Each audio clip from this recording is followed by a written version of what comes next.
le voir, pas de contradiction.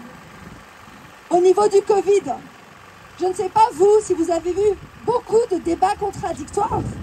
J'en ai vu un ou deux. Il y avait une personne qui défendait les droits fondamentaux contre 4 ou 5 personnes qui étaient en lien avec les labos pharmaceutiques.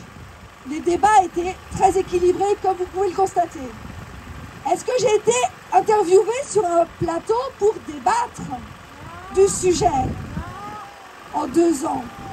Depuis 2 ans que j'alerte et que je donne les sources de absolument tout ce que j'avance. La seule fois où j'ai pu apparaître sur l'aimant bleu, c'est la fois où on m'a fait un procès en sorcellerie, en me prêtant toutes les misères du monde et en m'assimilant à Dieudo et en étant dans les attaques de côté par des amalgames. On n'a jamais parlé du fond, jamais, au grand jamais.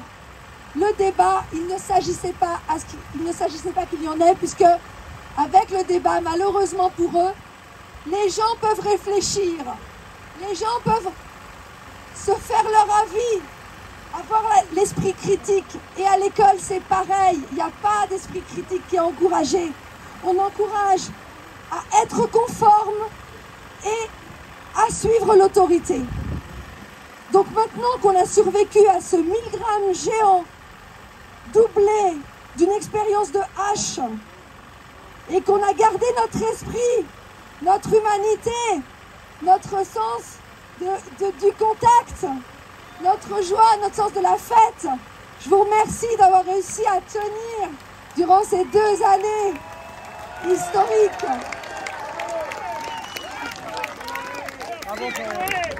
Et le combat ne s'arrête pas, regardez, j'ai sorti mon t-shirt des grands jours, on lâche rien.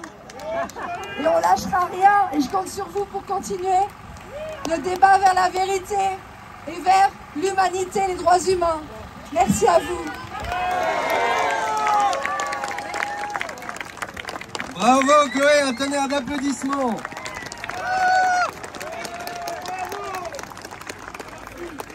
Voilà, je ne sais pas si notre ami Olivier Pahu est déjà par ici, sinon je vais l'inviter à prendre la parole.